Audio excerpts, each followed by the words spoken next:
Doctor Baba Saheb Ambedkar open university.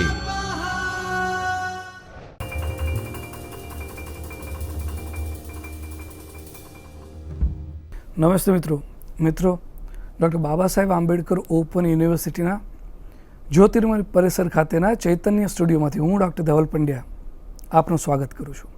મિત્રો, આજે આપણે ફર્સ્ટ યર બીકોમના એક વિષય ધંધાકીય સંચાલન 1 જેમાં હ્યુમન રિસોર્સ મેનેજમેન્ટની વાતો આવે છે તેના યુનિટ નંબર 7 વિશે વાત કરીશું। આજે આપણે 7 નંબરના યુનિટનો આ છેલ્લો ટૉપિક છે કામદાર મજૂર કલ્યાણ પ્રવૃત્તિની કાનૂની જોગવાઈઓ। અગાઉ આપણે શું સમજ્યા હતા તેની વિશે થોડી માહિતી એકવાર મેળવી લઈએ। મિત્રો, માનવ સંસાધન જાળવણી અને કલ્યાણ કાર્યોના આ 7 નંબરના યુનિટમાં પ્રસ્તાવના, શ્રમ કલ્યાણનો અર્થ, વિભાવના, તેના હેતુઓ, મહત્ત્વ અને જરૂરિયાત, તેનું કાર્યક્ષેત્ર, કામદારનું આરોગ્ય, તેની સલામતી, કર્મચારી અને કામદારની સલામતી અને સામાજિક સલામતી સુધી આપણે વાત કરી હતી। જ્યારે આજના વ્યાખ્યાનમાં આપણે કામદાર મજૂર કલ્યાણ પ્રવૃત્તિની કાનૂની જોગવાઈઓ વિશે વાત કરીશું। મિત્રો, આજનું વ્યાખ્યાન થોડું લેન્ધી છે, એટલે આપણે અત્યારે રીકેપ નહીં કરીએ, પણ સીધા તે આપણા વિષય પર જશું। તો મિત્રો, શરૂઆત કરીએ। કામદાર મજૂર કલ્યાણ પ્રવૃત્તિની કાનૂની જોગવાઈ વિવિધ કાયદાઓ હેઠળ કામદારોને કલ્યાણની સુવિધાઓ આપવામાં આવેલી છે, એ આપવી જરૂરી પણ છે। કારખાના અધિનિયમ 1948, આ અધિનિયમ કામદારને કલ્યાણની અમુક સેવાઓ પૂરી પાડે છે, જે હવે આપણે જોશું। પહેલું છે કલમ 42 નિયમ 69 હેઠળ। એ શું કહે છે કે દરેક કારખાનામાં સ્ત્રી અને પુરુષ માટે અલગ નાહવા ધોવાની વ્યવસ્થા રાખવી, સ્વચ્છ રાખવા, તેમજ ઉત્પન્ન ક્રિયા કરતા કારખાનામાં સાબુ, સાફ કરવાનું બ્રશ અને બીજી સફાઈના સાધનો રાખવા, કામદાર દીઠ 27.3 લીટર પાણીનો પુરવઠો રાખવો અને પ્રત્યેક 20 કામદાર દીઠ એક નળ હોવો જરૂરી છે। બીજું છે કલમ 43 નિયમ 69 એ હેઠળ। શું કહે છે?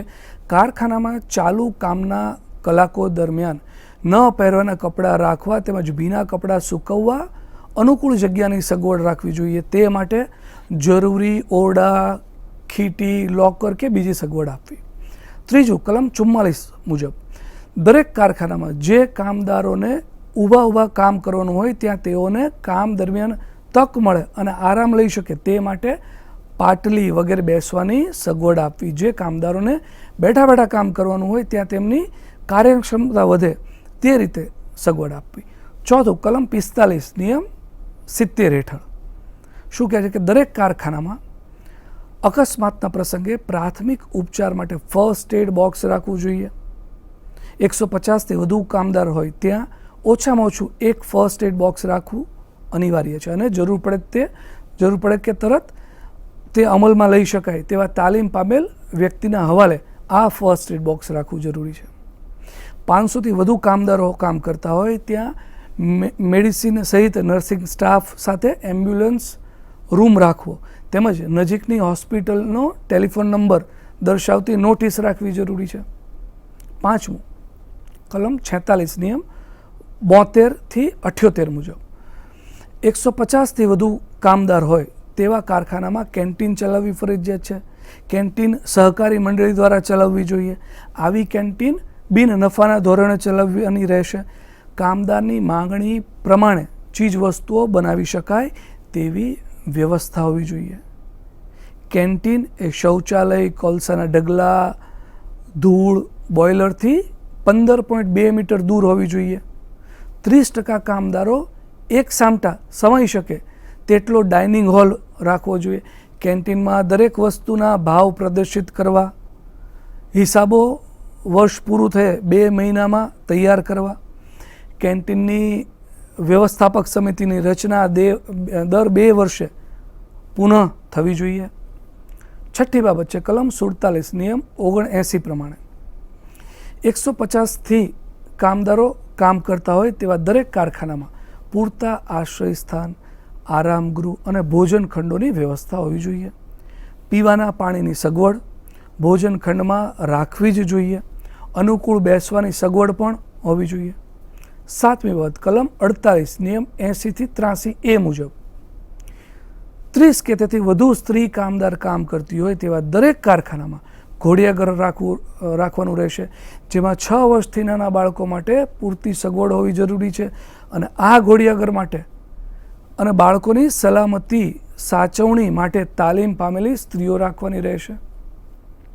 8મું કલમ 49 500થી વધુ કામદાર હોય તેવા દરેક કારખાનામાં સરકાર નક્કી કરે તે સંખ્યામાં કલ્યાણ અધિકારી રાખવા પડે, જેની લાયકાત MLW, MSW કે DLW હોવી જોઈએ. પુખ્તોના કામના કલાકો અંગેની કલમ 51-56 અને 58-63 મુજબ 6ઠ્ઠી બાબત છે. રોજના 9 કલાક અને અઠવાડિયાના 48 કલાકથી વધારે કામ કોઈ પણ કામદાર પાસેથી લેવું નહીં, કલમ 51 કહે છે. અઠવાડિક રજા રવિવારે અથવા રવિવારના 3 દિવસ પહેલાં કે પછી આપવાની રહેશે, પણ એવો ફેરફાર ન કરવો કે જેને લીધે સતત 10 દિવસથી વધુ કામદારના દિવસો રજા સિવાય આવે. 9 નંબરની કલમ 25 અઠવાડિક રજામાંથી મુક્તિ મેળવેલ કામદારોને પછીના 2 મહિનામાં બદલાની રજા આપવાની રહેશે, કલમ 53 અડધા કલાકને નિર્દેશ આપ્યા સિવાય સતત 5 કલાકથી વધુ કામ લઈ શકાશે નહીં. રોજનો રિસેસ સહિતનો નોકરીનો ગાળો 10.5 કલાક રાખવો જોઈએ નહીં. એક પાળી પૂરી થયા વિના બીજી પાળી શરૂ થઈ શકે નહીં. રોજના 9 કલાક કે અઠવાડિયાના 48 કલાક કરતાં વધુ ઓવરટાઈમ માટે બમણા દરે વેતન આપવું પડે. આ નિયમ છે, જરૂરી છે. 3 માસિક ઓવરટાઈમ 50 કલાકથી વધવો જોઈએ નહીં. મજૂરી મેળવ્યા સિવાય ઓવરટાઈમ કરાવાય નહીં. કામદારે એક જ કારખાનામાં કામ કર્યા પછી તે જ દિવસે તેને બીજા કારખાનામાં કામે રાખી શકાય નહીં. દરેક કારખાનામાં કામના કલાકો સંબંધી નોટિસ ફોર્મ એ 14 નંબરનું નોટિસ ફોર્મમાં નોટિસ બોર્ડ પર મૂકવાની રહેશે. તેની 2 નકલ ઇન્સ્પેક્ટરને મોકલવાની રહેશે. કામદારોની વિગતો દર્શાવતું રજિસ્ટર ફોર્મ નંબર 15માં આપવાનું રહેશે. જેનું નામ રજિસ્ટરમાં ન હોય તેને કામે રાખી શકાય નહીં. 10 નંબરની બાબત છે બાળકોને કામે રાખવા વિશે. 14 વર્ષ પૂરા ન થયા હોય તેવા બાળકોને કામે રાખી શકાય નહીં. 15થી 18 વર્ષની વચ્ચેના તરુણ બાળકોને અમુક શરત તે જ કામે રાખી શકાય. બાળ કામદારો પાસે રોજના 4.5 કલાકથી વધુ કામ ન લઈ શકાય. બાળકોને રાત્રે 10 થી સવારે 5 વાગ્યા સુધી કામે લેવાય નહીં. 11મી બાબત છે કામદારોને કામે રાખવા વિશે, કલમ 66 સ્ત્રી કામદારોને જોખમી યંત્ર ઉપર કામે ન રાખી શકાય. સ્ત્રી કામદારોને રાત્રે 7 થી સવારે 6 સુધી કામે રાખી શકાય નહીં. મહિલા કામદારોને કારખાનામાં જવા આવવા માટે વાહન સેવા ઉપલબ્ધ કરાવવી પડશે. વાહન સેવામાં મહિલાઓની સલામતીના પગલાં લેવા અલગ ઘોડિયાઘરની વ્યવસ્થા કરવી. 12 હક રજા અંગે કલમ 79-82 જે કામદાર કેલેન્ડર વર્ષમાં 240 દિવસ કે વધુ કામ કરે તો તેને હક રજા મળશે. યુવા કામદારોને 20 દિવસના કામ માટે 1 દિવસની હક રજાના હિસાબે અને તરુણ કામદારોને 15 દિવસના કામ માટે 1 દિવસની હક રજાના હિસાબે હક રજા મળશે. 240 દિવસ ગણવામાં લે ઓફ, પ્રસૂતિની રજા અને ભોગવાયેલી હક રજા ધ્યાનમાં લેવાશે. નોકરી છોડીને જતા કામદારોને છેલ્લા કામના દિવસે તેની પહેલાંની તથા ચાલુ વર્ષની પ્રમાણસરની હક રજાનું રેકોર્ડમાં રૂપાંતર કરી આપવામાં આવશે. હક રજા 30 દિવસની ભેગી કરી શકાશે. રજા ઉપર જતા પહેલાં 15 દિવસ અગાઉ રજા માટે અરજી કરવાની રહેશે. વર્ષમાં 3 વખતથી વધારે હક રજા લઈ શકાશે નહીં. માંદગીના પ્રસંગે અગાઉ રજા મંજૂર ન કરાવી હોય તો તેને હક રજામાં ગણી શકાય. 4 કે તેથી વધુ દિવસની રજા લેનારને હક રજાનો પગાર અગાઉથી ચૂકવવો પડશે. અને 12મી બાબત, પરચુરણ રજાઓ. પરચુરણ આ બધી જોગવાઈઓ. કારખાનામાં અકસ્માત થાય ત્યારે તેની નોટિસ 12 કલાકમાં ઇન્સ્પેક્ટરને મોકલવાની રહેશે. અકસ્માતના લીધે મૃત્યુ થાય ત્યારે ઇન્સ્પેક્ટર 1 માસમાં તે સંબંધિત તપાસ કરશે. કારખાનામાં ગંભીર બનાવ બને ત્યારે ઇન્સ્પેક્ટરને નોટિસ મોકલવી. કારખાના અધિનિયમ હેઠળ શ્રમ કલ્યાણ માટેની ખાસ જોગવાઈઓ કરવામાં આવેલી છે, પરંતુ ઘણા માલિકો તરફથી તે ઉપરાંત સ્વૈચ્છિક રીતે કામદાર કલ્યાણ માટેની અનેકવિધ પ્રવૃત્તિઓ હાથ ધરવામાં આવે છે. તેમાં પણ ખાસ કરીને મૂળ મોટા ઔદ્યોગિક એકમોમાં ઘણી બધી સવલતો આપવામાં આવે છે. નાના કારખાનામાં અને મધ્ય કદના કારખાનામાં મોટાભાગે કાયદાકીય રીતે જે સૂચવવામાં આવેલ હોય છે તેટલા જ કામો હાથ ધરવામાં આવે છે. માલિકો તરફથી સામાન્ય રીતે આપવામાં આવતા કાયદા ઉપરાંત શૈક્ષણિક સવલતો, તબીબી શરતો, એની સવલતો, વાહન વ્યવહારની સગવડો, મનોરંજનના સાધનો કે સગવડો, વસાહતોની સગવડ, કન્ઝ્યુમર કોઓપરેટિવ સોસાયટી વગેરે જેવી શ્રમ કલ્યાણની પ્રવૃત્તિઓ અને સગવડો પણ હાથ ધરવામાં આવે છે. શ્રમ કલ્યાણની બાબતે સરકારે ફક્ત માલિકોની જ જવાબદારી ગણી નથી, પણ પોતે તેમાં ભાગ લઈને કામ કરે છે. દરેક પંચવર્ષીય યોજનામાં શ્રમ કલ્યાણની બાબતોની અગત્યતા આપવામાં આવેલી છે, જે દર્શાવે છે કે સંકલનના કાર્યોની જવાબદારી કેન્દ્ર સરકાર અને રાજ્ય સરકાર બંનેની એટલી જ છે જેટલી માલિકોની છે. એ ઉપરાંત કામદારોની સંસ્થાઓ અને અન્ય બિન સરકારી સામાજિક સંસ્થાઓ દ્વારા પણ શ્રમ કલ્યાણ આ કામોને અગ્રિમતાના ધોરણે કરવામાં આવે છે. મિત્રો, હવે આપણે શ્રમ કલ્યાણ માટેની કાયદાકીય જોગવાઈઓ જોઈએ. શ્રમ કલ્યાણ માટેની કાયદાકીય જોગવાઈઓ. શ્રમ કલ્યાણ માટેની કાયદાકીય જોગવાઈઓ. શ્રમ કલ્યાણ માટેની કાયદાકીય જોગવાઈઓ કુલ 8 છે. શ્રમ કલ્યાણ માટેના કાયદા આપણા બંધારણ બન્યા પછી ખૂબ વધી ગયા છે. દરેક કાયદા હેઠળ શ્રમિકોના કલ્યાણ માટેની જોગવાઈઓ અને સગવડો વધી ગઈ છે.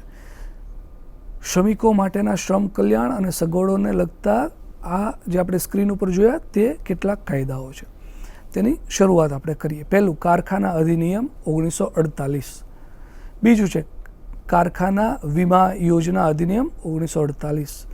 ત્રીજું, કર્મચારી પ્રોવિડન્ટ ફંડ અધિનિયમ 1952. કારખાના વળતર અધિનિયમ 1923. ચોથું આપણે કારખાના વળતર અધિનિયમ 1923 જોયું. પાંચમું, ગ્રેચ્યુઇટી ચૂકવણી અધિનિયમ 1972. છઠ્ઠું છે ઔદ્યોગિક તકરાર અધિનિયમ 1947. સાતમું છે લઘુત્તમ વેતન અધિનિયમ 1948 અને આઠમું વેતન ચૂકવણી અધિનિયમ 1936. મિત્રો, આ બધા જ જેટલા આપણે જોયા તે તમામ કાયદાઓ કેન્દ્ર અને રાજ્ય સરકાર બંને દ્વારા અમલમાં કરવામાં આવે છે. મૂળ શ્રમ કલ્યાણને લગતા કાર્યોની જોગવાઈઓ અંગેના અધિનિયમમાં કરવામાં આવેલ કારખાનાના માલિકો, પુરુષ, સ્ત્રી અને બાળકોના સ્વાસ્થ્ય અને શક્તિને ધ્યાનમાં લીધા સિવાય કામ કરવાની ફરજ પાડવા માંડ્યા ત્યારે કારખાનાનો કાયદો કરવો અગત્યનો બન્યો. 1881માં પ્રથમ કારખાના અધિનિયમ કારખાનાનો કાયદો એ બહાર પડેલ હતો.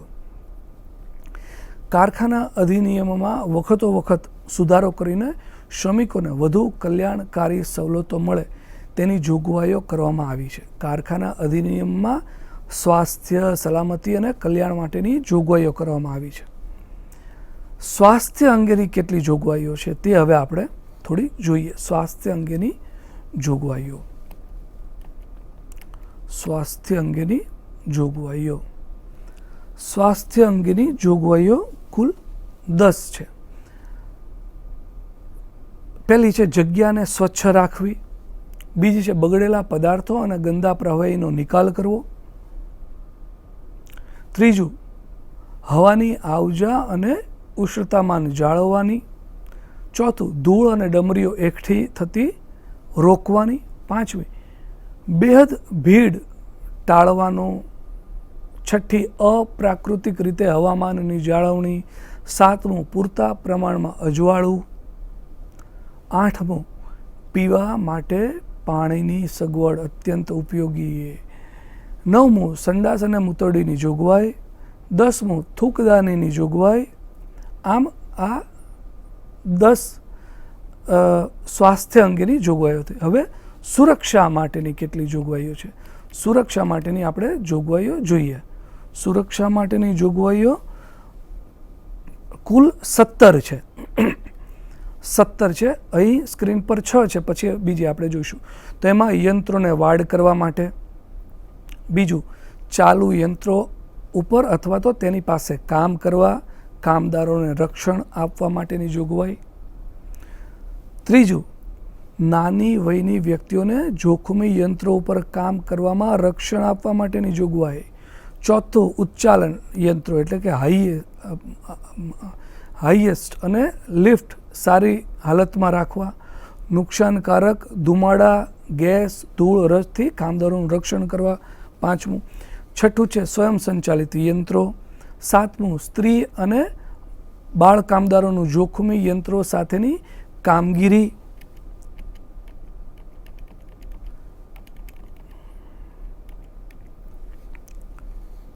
આઠમું છે મશીન ઊંચકવા માટે ક્રેન. નવમું, પ્રેશર પ્લાન્ટ. 10મું, બહાર નીકળવા માટે રસ્તાઓ અને સીડી જે જરૂર પડે. 11મું, સ્થળ ઉપર ખાડાથી રક્ષણ. એ જ રીતે 12મું છે વધુ વજન નહીં ઊંચકવું. 13મું છે જોખમ અને આંખોને રક્ષણ. 14મું, આંખ વગેરેથી કામદારોને રક્ષણ આપવા માટેની જોગવાઈ. 15મું છે મકાન અને મશીનરીની સલામતી, અત્યંત ઉપયોગી. 16, મકાન અને મશીનરીની જાળવણી એટલી જ જરૂરી છે. અને 17 છે સેફટી ઓફિસરની નિમણૂક. આટલી બાબતોથી. હવે મિત્રો, કલ્યાણ કાર્યો મુખ્યત્વે 2 પ્રકારના હોય છે. આંતરરાષ્ટ્રીય શ્રમ સંસ્થાની નિષ્ણાત કમિટી દ્વારા 1963માં કલ્યાણ બાબતોને કલ્યાણકારી કામો તરીકે ગણવામાં આવી. કઈ કઈ બાબતો? કારખાનાની અંદરની સગવડ અને કારખાનાની બહારની સગવડો. તો કારખાનાની અંદરની સગવડો કઈ કઈ છે તે હવે આપણે જોઈએ. કારખાનાની અંદરની સગવડો કુલ 1 થી 10 કારખાનાની અંદરની સગવડો છે. તો એમાં શું છે? સંડાસ બાથરૂમની સગવડો, નાહવા ધોવા માટેની સગવડો. પછી ત્રીજું છે ઘોડિયાઘર. ચોથું, આરામ માટે રૂમ અને કેન્ટીન, પીવા માટે પાણીની સગવડ.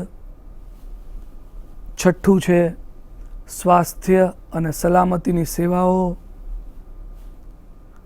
સાતમું, અકસ્માત નિવારણ વ્યવસ્થા. એ જ રીતે 8મું છે શ્રમ કલ્યાણના કામોની દેખરેખ. 9મું, યુનિફોર્મ અને રક્ષણાત્મક વસ્ત્રોની સગવડ. શિફ્ટ વળતર. આટલી બાબતો આ કારખાનાની અંદરની જોગવાઈઓ થઈ. હવે આપણે કારખાનાની બહાર આપવાની થતી સગવડો થોડી જોઈએ. કારખાનાની બહાર આપવાની સગવડો તો કેટલી છે સગવડો એ હવે આપણે જરા જોઈએ.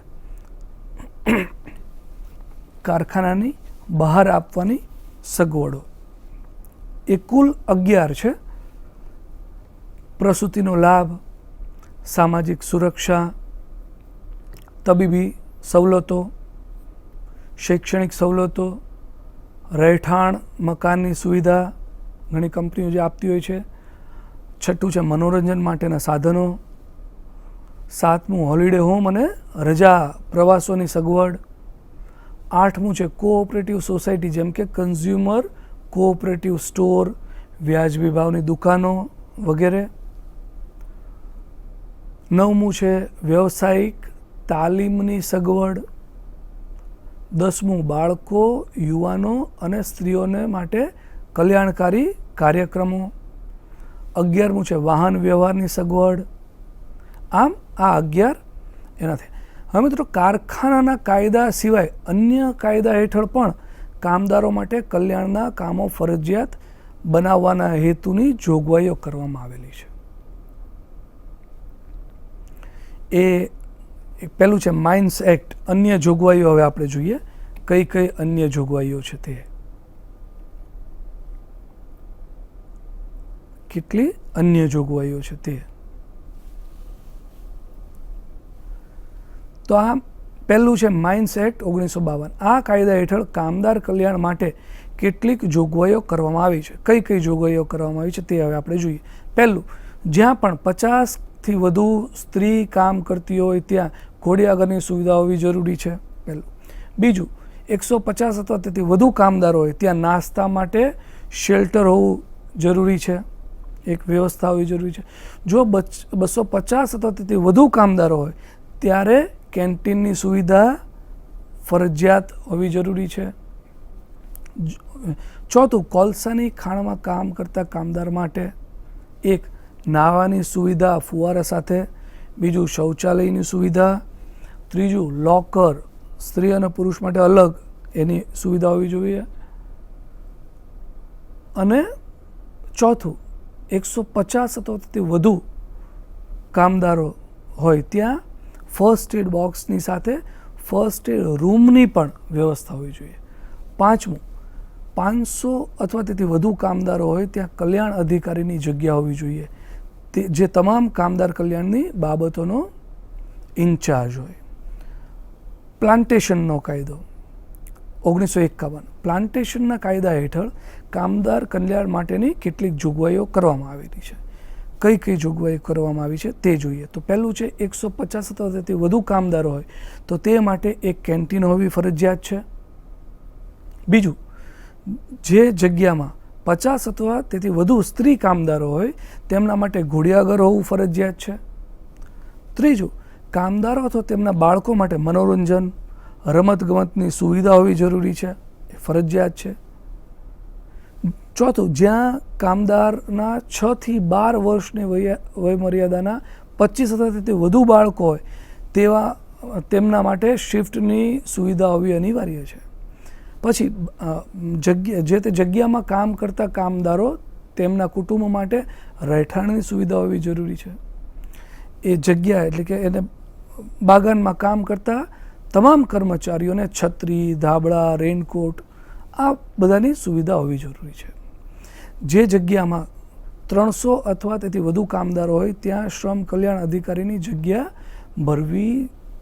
ભરેલી હોવી જરૂરી છે. જ્યાં બાંધકામ ચાલતું હોય તે જગ્યા ઉપર આરામ કરવા માટે રૂમ અથવા તેના માટેની વૈકલ્પિક વ્યવસ્થા કોન્ટ્રાક્ટર બંધાવેલ હોવી જરૂરી છે. કામની જગ્યાએ પૂરતા પ્રમાણમાં પીવા માટેનું સ્વચ્છ પાણી, શૌચાલય વગેરેની વ્યવસ્થા કોન્ટ્રાક્ટર તરફથી હોવી જોઈએ. કામના સ્થળે ફર્સ્ટ એડની વ્યવસ્થા હોવી જોઈએ. આંતરરાજ્ય સ્થળાંતર મજૂર કાયદો 1979. હવે તેની વાત કરીએ. આંતરરાજ્ય સ્થળાંતર મજૂર કાયદો. આંતરરાજ્ય સ્થળાંતર મજૂર કાયદા હેઠળ કામદારોના કલ્યાણ માટે કેટલીક જોગવાઈઓ કરવામાં આવેલી છે. કઈ કઈ છે? તો પહેલું છે, સ્થળાંતર કરીને આવેલ તમામ કામદારોને જે પ્રવૃત્તિમાં રોકાયેલ હોય ત્યાં તેમને પૂરતું વેતન અને લઘુત્તમ વેતન તો અવશ્ય આપવું જોઈએ. સમાન કામ માટે કામદારોને માહિતી ભેદ વગર સમાન પગાર મળવો જોઈએ. આંતરરાજ્ય સ્થળાંતર કરીને આવેલ કામદારોને કામ કરવા માટે યોગ્ય વાતાવરણ મળવું જોઈએ. તમામ કામદારોને જ્યાં સુધી કામ અર્થે રોકાણ કરે ત્યાં સુધી વ્યવસ્થિત રહેઠાણ માટેની વ્યવસ્થા હોવી જોઈએ. અત્યંત મહત્ત્વનું છે. કામદારોના સ્વાસ્થ્યની દેખરેખ માટે યોગ્ય તબીબી વ્યવસ્થા હોવી જોઈએ. કામદારોને કામ કરતી વખતે જો કોઈ ખાસ પ્રકારની પોશાકની જરૂર હોય તો તેમને પોશાક પૂરા પાડવા જોઈએ. કોઈ મોટા અકસ્માત થાય તો તેની જાણ બંને રાજ્યના જવાબદાર યોગ્ય અધિકારીને કરવી જોઈએ. હવે આપણે મોટર ટ્રાન્સપોર્ટ કામદાર ધારો 1961ની વાત કરીએ.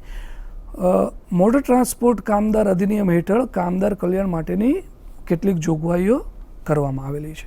કઈ કઈ જોગવાઈઓ કરવામાં આવેલી છે તે હવે આપણે જોઈએ. પહેલું છે 100 અથવા તેથી વધુ કર્મચારીઓ હોય તો કેન્ટીન હોવી જોઈએ. બીજું, કામના સ્થળે સ્વચ્છતા, સંપૂર્ણ પ્રકાશવાળું વાતાવરણ અને આરામ રૂમ એવી દરેક રહેઠાણ વ્યવસ્થા હોવી જોઈએ જ્યાં કામદારો કામના કલાકો દરમિયાન રોકાણ કરે. ત્રીજું, ડ્રાઈવર, ક્લીનર અને ચેકિંગ સ્ટાફને યુનિફોર્મ અને રેઇનકોટ મળવો જોઈએ જેથી તેઓ વરસાદ અને ઠંડીથી પોતાનું રક્ષણ કરી શકે. આ યુનિફોર્મની માવજત માટે ધોલાઈનું ભથ્થું પણ મળવું જોઈએ.